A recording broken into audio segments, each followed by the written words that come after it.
Vida Pública. Bem-vindos à Vida Pública, realizado pela Fundação Baldino do Amaral, TV Jornal Cruzeiro do Sul e TV Com.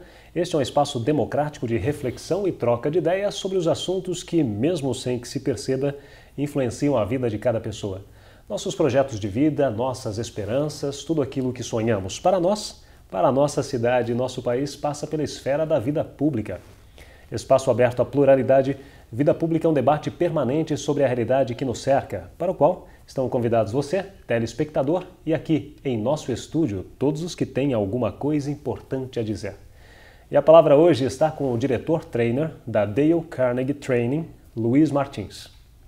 Nascido em Osasco no dia 4 de abril de 1963, Luiz Martins é casado com Fabiola Oliveira e pai de Herbert e Caio. Luiz Martins mora em Sorocaba desde 2009. É formado e certificado pela Dale Carnegie dos Estados Unidos e especialista em desenvolvimento humano e profissional.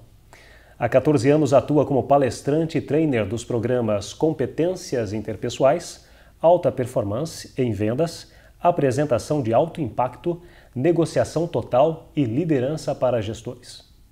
Luiz Martins é reconhecido pela Dale Carnegie nos Estados Unidos com o Prêmio de Excelência em Instrução. Luiz, seja muito bem-vindo ao Vida Pública de hoje. Muito obrigado pelo convite, é um prazer estar aqui com vocês, falar um pouco sobre esse gênio e essa empresa que é um diferencial hoje no mercado mundial, praticamente.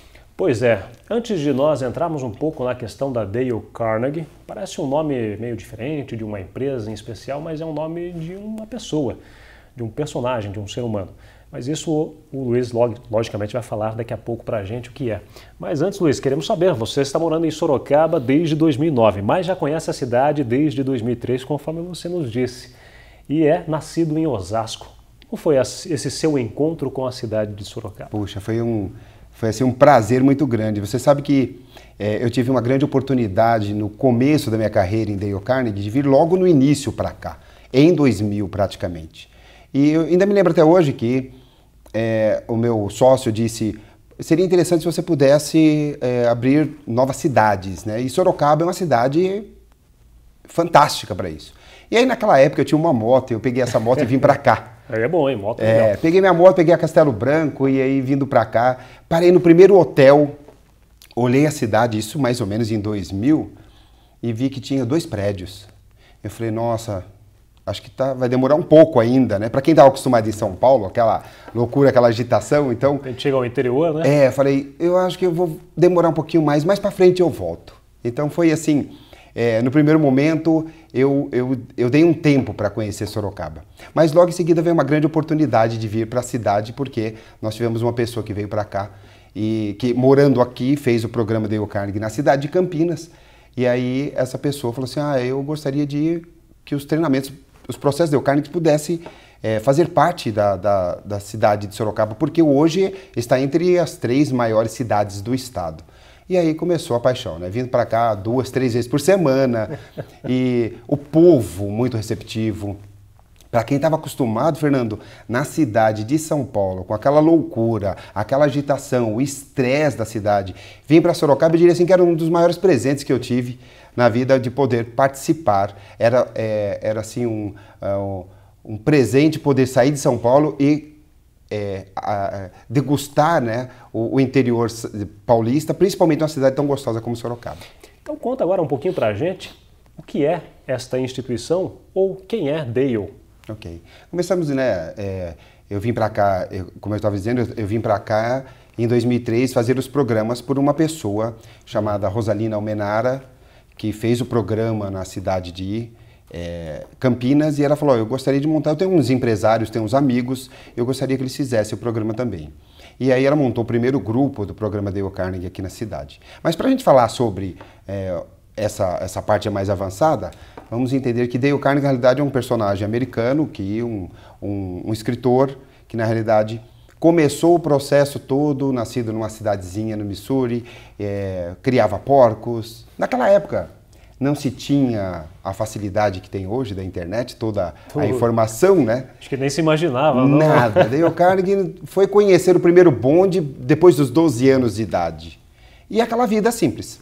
E como ele era uma família muito humilde, ele tinha que sair da sua cidade e ir até 10 milhas para frente para poder estudar. A maioria dos alunos ficavam na cidade e voltavam no final de semana. Ele, como não tinha condições financeiras, ele voltava todo dia. Isso para ele já era uma derrota. Ele se sentia muito mal. E naquela época, Fernando, as pessoas bem-sucedidas ou elas tinham já um poder aquisitivo porque eram filhos de fazendeiros ricos ou eram bem no esporte. Ele não tinha nenhum dos dois. Nem o dinheiro e nem fisicamente muito avantajado para poder praticar esportes. Era ele franzino. Falava, muito franzino. E aí Dale Carnegie começou a pesquisar como é que eu vou fazer para me destacar um dia, porque desse jeito eu não pratico esportes e também não tenho dinheiro. E na época, na escola, tinha muito concurso de oratória. Ele falou, acho que por aí que eu vou poder fazer a diferença. Porque ele via a necessidade das pessoas poder falar em público, se expressar, encantar os outros, mas via também que a maioria, por mais que tinham dinheiro ou eram praticantes de algum esporte, não tinha tal habilidade. E Dale Carnegie, então, participava de todos os concursos de oratória da E faculdade. ganhava todas? Você não... Perdia todas. Perdia todas? Como? Todas. A ponto de, em alguns momentos, falar, eu acredito que eu vou desistir. Mas é assim, né? Aí vem aquela frase, ele não sabia que era difícil, foi lá e fez, né? É verdade. Sempre as coisas mais agradáveis da vida da gente vêm com um esforço. E daí, então, falou, bom, eu já pratiquei bastante. E olha que interessante, as práticas de Dale Carnegie não eram muito comuns na época. Ele treinava no meio do caminho da escola, quando ele dava uma pausa com as árvores. Às vezes, tirando o leite da vaca, ele começava a falar para os animais, ele se postava, eu falava, preciso ter uma postura. E, né, eu fico imaginando naquela época a carinha das vacas olhando para ele. Pois é, prestando uma atenção. Uma atenção, né, e o máximo concordando com o mundo. E lá estava Dale Carnegie treinando o tempo todo. Até que um dia ele começou a ganhar os campeonatos de oratória e ele não parou mais. Ele foi se aperfeiçoando, né, nessa prática. Porque muita gente desiste no primeiro momento, né? Dizem que os estágios de atitudes e habilidades desenvolvidas começam com a primeira fase, que é a frustração, que é falar, acho que não vai dar certo. E ele passou por ela. E ele entrou num estágio avançado de poder falar, pô, eu já tenho prática, eu estou muito à frente desses alunos hoje. E aí, começando a ganhar, os seus amigos falavam assim, Dale, como é que você consegue encantar a plateia, 200, 300 pessoas, todo mundo te ouvindo? Me dá uma dica. E aí ele falava, dica? Não. Se você quiser, eu posso treiná-lo. E aí começou a nascer os treinamentos de Dale Carnegie, praticamente, né?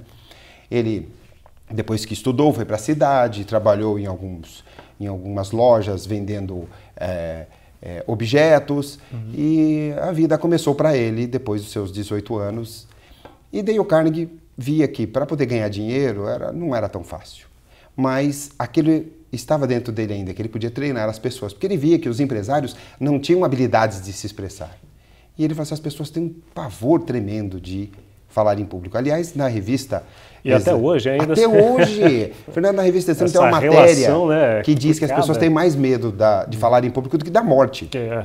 Puxa. Pois é, porque a morte um dia vem. Isso já é sabido, né? É verdade. E falar em público a gente pode... Né? E daí o Carnegie então começou a treinar as pessoas. E ali, em 1912, nasceram os treinamentos de Dale Carnegie de desenvolver pessoas. E ele via, o que elas vão falar então? Tem que falar de alguma coisa que elas conhecem. E como começavam a contar sobre histórias da sua vida, falei um pouco como é o seu relacionamento, para que você possa ficar de pé. E eles foram treinando. Aliás, já é um outro obstáculo, né, Luiz, que a pessoa precisa transpor, que é justamente falar de si, né? Como é difícil você falar de você mesmo, né? Se você falar só elogios, você passa como uma pessoa antipática. É verdade. Se você é muito humilde, mas é muito humilde, né? Encontrar esse ponto acho que é o ponto, né? É verdade. E Dale Carnegie foi muito feliz, porque ele descobriu que as pessoas gostavam de falar delas, da sua simplicidade, do seu jeito. E era a melhor maneira de treinar a sua comunicação, era poder falar de algo que lhe pertence. Tanto é que no livro Dale Carnegie, de como falar em público e influenciar pessoas do mundo dos negócios, ele diz, fale de algo que lhe pertence.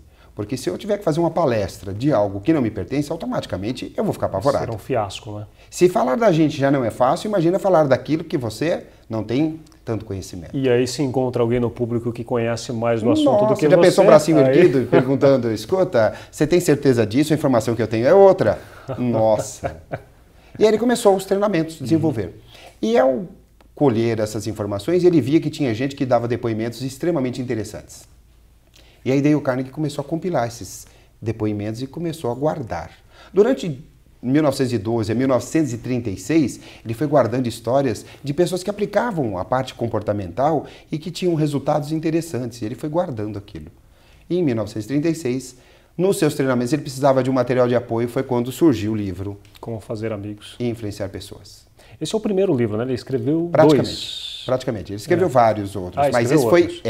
Esse foi um best-seller, não é? Foi um best-seller. Que na época, inclusive, foi criticado, né? A crítica disse, isso não vai dar certo, mas ele não tinha o intuito de vendas. Tanto é que ele fazia isso apenas para o seu laboratório de desenvolvimento. Só que se tornou um livro um dos mais famosos do mundo. Hoje está beirando seus 60 milhões já de exemplares. Aqui tem 50, mas a próxima tiragem já... 52 edições, né? E outra coisa, dizem que para fazer amigos até que não é muito difícil. Basta você ser uma pessoa legal, e para ser uma pessoa legal basta falar com outra pessoa, claro, deixando a outra pessoa falar também, né? Mas basta falar daquilo que a outra pessoa gosta, não é isso? É um dos princípios, Dale Carnegie, né? Fale de coisas que interessem a outra pessoa. A gente tem a mania de, quando encontra alguém ou conhece alguém, querer falar das coisas que nos interessam. E quem disse que o outro está interessado na gente? Pois é. Não no primeiro momento. Então, se você quiser fazer amigos e influenciar pessoas, uma das dicas é essa. Fale de coisas que interessem ao outro. Ele vai falar, puxa, ele parece que fala das coisas que eu gosto. Claro que ele vai interagir e isso vai durar muito tempo de bate-papo, né? Dale Carnegie tinha muita essa habilidade de influenciar pessoas por causa disso. E use a sua biologia, né? Porque a gente tem 2 ouvidos para ouvir mais Perfeito. E falar menos. Pelo menos a minha avó dizia isso, ó menino, fala menos, tá? E ouça mais, por isso que você tem 2 ouvidos e uma boca. Essa é verdade absoluta. Saber ouvir hoje, Fernando, é um dos maiores desafios do ser humano. Porque envolve muito mais do que dar as orelhas, né? Como a mamãe dizia, você já tem 2 e uma boca. Envolve o entendimento, o interesse profundo pelo outro, porque senão fica aquela coisa mecânica. Eu estou falando com você porque eu quero alguma coisa em troca, não porque eu estou interessado. Agora, Luiz, uma dificuldade que as pessoas têm é de iniciar uma conversa com alguma pessoa que de repente lhe interessa de alguma forma, seja uma paquera ou não, ou seja até para questões de se tornar um amigo ou questões de negócio. As pessoas têm dificuldade como abordar o assunto. Eu abordo o assunto falando um oi apenas ou o que mais eu falo? Nós, nos nossos programas de desenvolvimento, e isso é muito comum, as pessoas ter desafios do início da conversa, né? Eu até costumo fazer aquela brincadeira, quando você entra no elevador, você olha para a pessoa, tudo bem? Aí dá uma olhadinha para cima, aí descobri depois que as pessoas olham para cima, não só por timidez, mas para saber se está chegando logo o andar dela para ela poder... Mas ali ela perdeu uma grande oportunidade de conhecer uma pessoa nova, um sócio, talvez a futura esposa ou marido e assim por diante. Porque não tem início de uma conversa, de como conversar. Porque antes do início, a pessoa sempre que quer conversar com a outra, ela quer ser agradável para a outra, né? É verdade. E aí, continue. E começar a ser agradável, primeiro não começar a falar de você, não é? Então, desenvolver uma conversa, começando pelo um bom dia, pelo nome, há quanto tempo você está aqui, você é daqui da região, perguntando pelo interesse do outro. É o primeiro início. Claro que nós vamos encontrar pessoas que, nossa, que bacana, ele está interessado por mim. E outro fala, o que você está querendo? Está perguntando por quê? Sou casado, por exemplo. E outra, perguntar casamento logo de cara é meio complicado, né? Seu nome é Márcia, casada ou solteira? Epa, já tomou um choque térmico ali, né? Como assim? Por que você está perguntando? Não é porque eu tenho que te conhecer um pouco melhor para fazer uma amizade com você. Então existe uma sequência lógica de desenvolvimento de conversa bem natural, para que a pessoa realmente se sinta, fala, poxa, como foi bacana passar alguns minutos com você. Você é uma pessoa agradável, mas exige muito da gente. De quebrar paradigmas, né?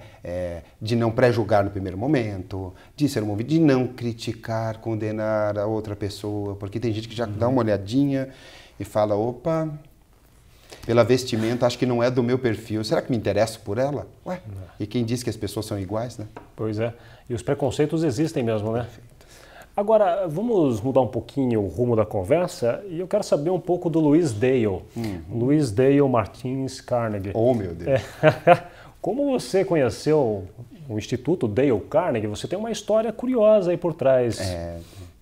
Tudo começou, né? Eu como você mesmo já citou, eu fui nascido na cidade de Osasco, trabalhei naquela época muito tempo numa empresa de lâmpadas e diante de uma crise acabei entrando numa empresa que eu tenho até orgulho de poder citar o nome, chamada Jaraguá hoje, que fica aqui em Sorocaba. É verdade. Né? Mas naquela época Garcia. E o senhor Álvaro Garcia, ele tinha uns 60 livros deste. E diante desses 60 livros, ele me deu um, porque eu trabalhava com ele, e ele pegou e falou, olha Luiz, para trabalhar com pessoas você tem que saber lidar com o colaborador e com o cliente. E está aqui um grande diferencial. E eu li o livro, entreguei de volta para ele e falei, não, o livro é seu. Né? E como eu vim de uma origem muito humilde, né? Eu fui nascido e criado bem no interior, naquela época nenhuma casa de tijolos era para poucas pessoas. Eu vim de uma família muito humilde, uma casinha de madeira, meu pai era pintor, minha mãe mal sabia ler e escrever. E aí eu tive a oportunidade de me desenvolver na área técnica, fiz cursos técnicos, avancei um pouquinho mais, estudei e fui trabalhar na área de orçamentos e de engenharia junto com esse Álvaro, que me deu a oportunidade de conhecer a Deio.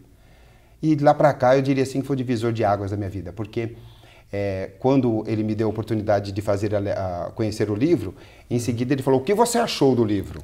Eu falei, Álvaro do céu. Eu pensei, ele vai me cobrar, né? Álvaro, eu gostei bastante. Eu não sabia que eu tinha que... Eu achava que o cliente que pagava o meu salário. Ele falou, não, mas se o cara não produzir, como é que nós vamos... O cliente não vai... Não tem tanto o nosso funcionário quanto o cliente são importantes. Eu falei, mas como é que eu vou poder fazer para agradar os dois? E eu vi no livro que todo mundo tem seus anseios. E a gente tem que saber lidar com isso, né? E aí ele me deu o treinamento, Dale Carnegie. Isso em 1998. Ele já tinha o conhecimento do Instituto. Aliás, o Álvaro, eu diria assim, um dos profundos conhecedores do programa Dale Carnegie, pela habilidade de lidar com pessoas, né? Se um dia ele puder ouvir e ver essa matéria, eu vou ficar muito feliz de poder agradecer pessoalmente ao vivo, porque ele realmente me deu uma mudança na minha vida, que foi conhecer os programas Dale Carnegie. Você se lembra quantos anos você tinha, Luiz, né? 38. 38 anos? 38 anos. Você já tinha passado toda praticamente, vamos dizer, quase metade da vida. Claro. E aí eu falei, pô, aliás, a pergunta que mais a gente fazia depois do Dale Carnegie é por que eu não conhecia isso antes, né?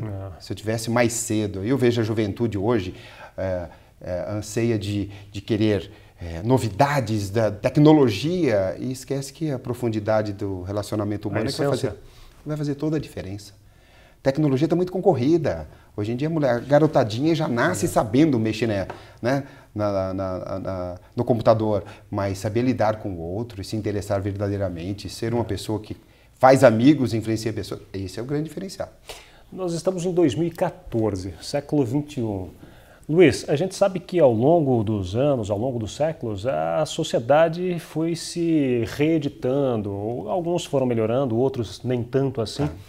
Mas a tendência é sempre de você buscar a melhora, de você buscar essa tal perfeição, né?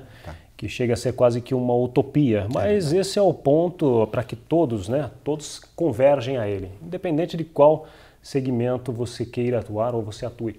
Agora, como você lidar hoje, Luiz, com essas diferenças tão gritantes entre as diferentes, não só as diferenças das classes sociais, mas as diferenças hoje entre as gerações.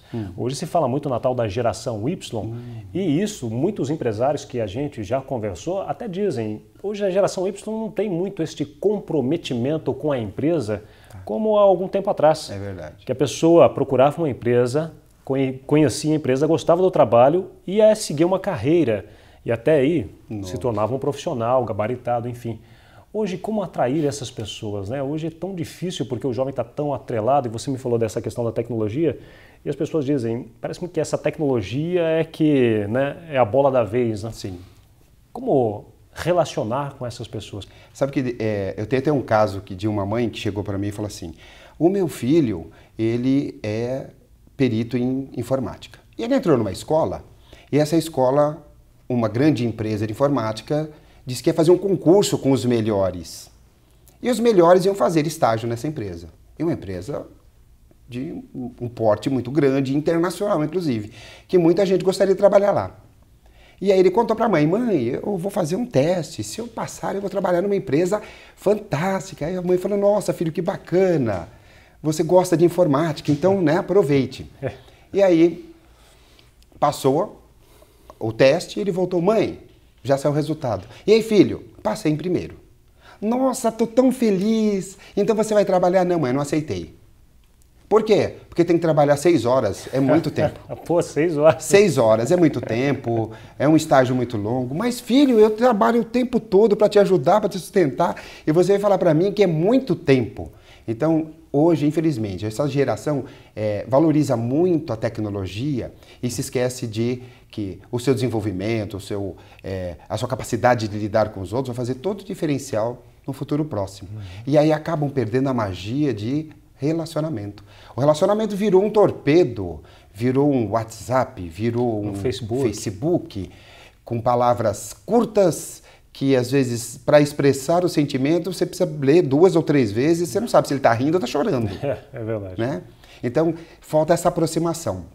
Fernando, hoje em dia, voltar a resgatar esse estar presente, olhar nos olhos, ter os sentimentos, sentir o que a outra pessoa sente, é tão fundamental e tão importante para uma geração que, se nós não tomarmos cuidado, nós podemos ter um grande problema no futuro de pessoas viciadas na tecnologia, esquecendo o relacionamento. E aí que nós temos a sociedade. Filhos que os pais são do passado, da época de livros. O importante é a tecnologia, livros. Para quê? Numa biblioteca? Para quê? Porque eles perdem o valor, a essência, que é realmente o contato, né? E aí fica criando uma geração distante. É importante a tecnologia, claro, mas não pode se perder esse brilho que é a ligação entre as pessoas. Então nós temos que tomar um cuidado muito grande. Dale Carnegie preza muito isso, de valorizar. Tanto é que nós temos já treinamento chamado Dale Carnegie Geração Futura para essa juventude, de 14 aos 17 anos.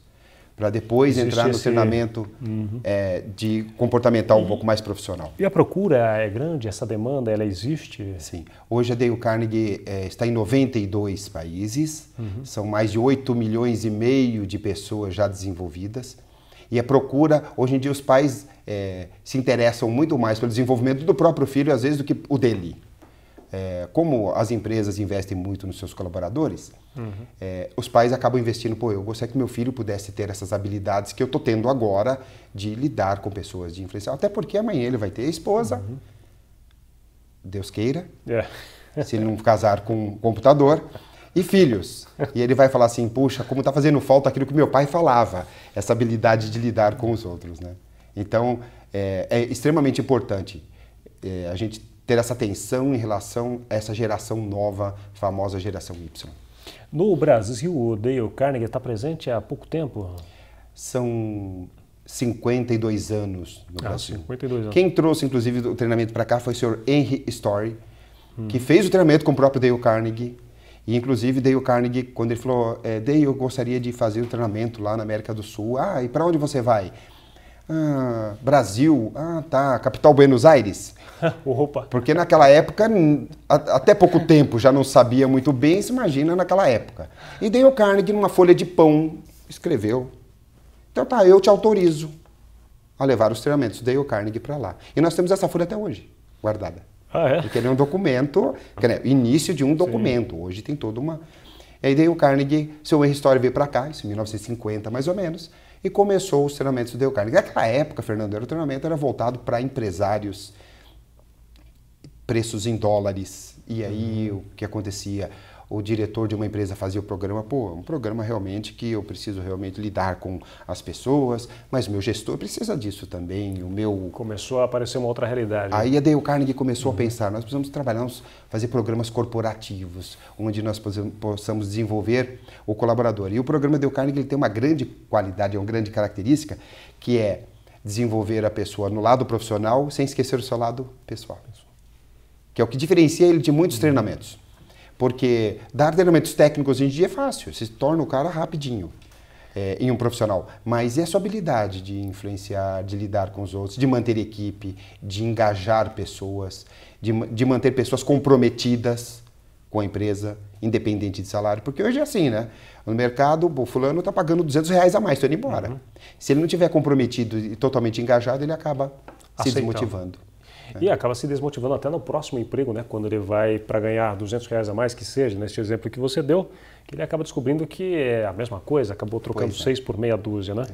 Então muitas coisas precisam ser levadas em consideração mesmo. Agora, a Dale Carnegie, hoje ela é uma instituição privada, ela está no terceiro setor. Como é a atuação dela na sociedade? Tá. Nós temos o nosso foco principal é desenvolvimento de profissionais. Como o programa ele desenvolve o lado profissional e o lado pessoal, então é muito comum, por exemplo, um gerente de uma empresa fazer o programa e falar: minha esposa também vai fazer na próxima turma. Eu gostaria que ela participasse, porque ela tem família, tem filhos, ela vai ajudar na educação. E como eu vi que as competências desenvolvidas no programa Dale Carnegie de lidar com pessoas me ajudou também em casa, eu também gostaria que isso pudesse fazer o mesmo sentido a ela. Tanto é que nos Estados Unidos o programa Dale Carnegie é conhecido como treinamento da família americana. Não como treinamento só das empresas, mas a família americana. Fez 18 anos? Já fez Dale Carnegie? Então faz favor. Aqui vai para o exército. Lá não. Obrigatoriamente lá. Então faça Dale Carnegie primeiro, porque sabe que é aquilo que vai dar base para ele para sustentar as suas competências de conhecimento técnico mais tarde. E vocês têm números ou, enfim, dados estatísticos ou informações sobre os resultados de fato da aplicação do Dale Carnegie? Boa pergunta. Nós fizemos uma pesquisa nos últimos 2 anos, como nós temos abrangência internacional, a Dale fez uma pesquisa de nível internacional em relação ao engajamento das pessoas. E nós descobrimos alguns números assim assustadores, onde as empresas tinham apenas 26% de profissionais totalmente engajados e 20% de pessoas totalmente desengajadas, dando um total aí de uns 45% de pessoas que estavam assim: estou um pouco engajado, mas também não estou tão desengajado.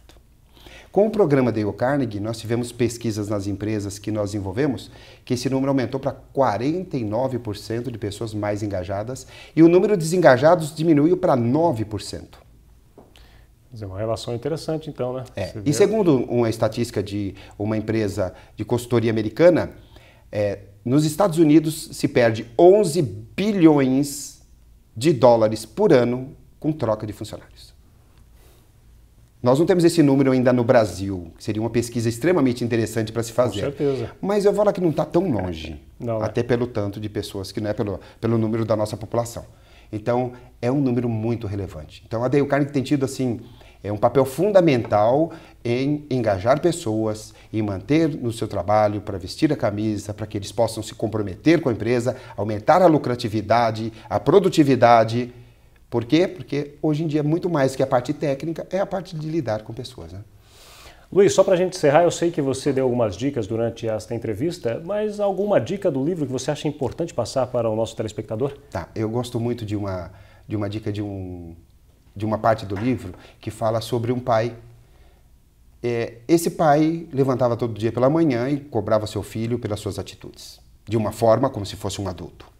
E aí o filho sentava à mesa, ele falou: olha, tira os cotovelos de cima da mesa, coisas da época de uma etiqueta, não passe manteiga demais no pão, e o tempo todo cobrando. Endireite esses ombros, o tempo todo fazendo do filho um adulto. Certo dia, voltando do trabalho, ele pegou e disse ao filho dele: você está jogando bolinha na rua com essas meias, você sabe quanto custa essas meias? E aí, sentado depois, lendo o seu jornal, estava na hora do filho dormir, o filho pegou para o pai: dá licença, o que você quer? Deu uma bronca no filho. E aí o filho falou assim: apenas dizer boa noite. Foi até o pai, deu um beijo no rosto e voltou a dormir. E aí, para resumir a história, ele parou e falou: meu Deus, o que eu estou fazendo, querendo tornar uma pessoa aquilo que ela não é? Mudar uma criança como se fosse um adulto. Eu estou querendo que o outro faça aquilo que eu quero e não aquilo que é interessante para ela também. E ali ele pediu, né? O nome do título do livro, da história, diz: O Pai Perdoa. Pediu, enquanto a criança dormia, perdão pelos seus atos. Que a partir daquele, nunca mais ele ia tratar como um homem, sim como uma criança. Por que eu digo essa história? Uma das dicas trata as pessoas como elas gostam de ser tratadas. Valorize o seu potencial. Identifique nela aquilo que ela tem de melhor para que ela se sinta realmente uma pessoa produtiva, uma pessoa que possa crescer na vida e não apenas criticando. Críticas, condenações e queixas apenas afastam as pessoas. O contrário disso, se interessar verdadeiramente, isso sim traz as pessoas para o seu modo de pensar. Muito bem, bonito. É isso, está valendo a dica para você. Esse é o Luiz Martins. Luiz, quero agradecer muito sua participação no Vida Pública de hoje. Eu é que agradeço, é um prazer estar aqui com vocês, poder e ter a honra de falar um pouco dessa figura ilustre, Dale Carnegie, e de como a empresa Dale Carnegie hoje pode ajudar, e vem ajudando tanto na população de Sorocaba também a se tornar, se manter, né, uma das maiores cidades do estado, com grandes profissionais e também com famílias, que é bem a característica nossa aqui do interior, né? Valorização das famílias.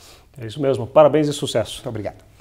O Vida Pública de hoje conversou com o diretor-trainer da Dale Carnegie Training, Luiz Martins. O programa Vida Pública pode ser assistido no canal de vídeos do portal Cruzeiro do Sul em www.cruzeirodosul.inf.br, na TV Com, canal 7 da NET, TV Votorantim, canal 10 e TV Comunitária, canal 3 pela Supermídia. Agradecemos também a participação da nossa equipe de produção, o editor-geral Ednilson Jodar Lopes e o estagiário de produção, Gustavo Henrique de Campos. O Vida Pública de hoje fica por aqui. Até o próximo.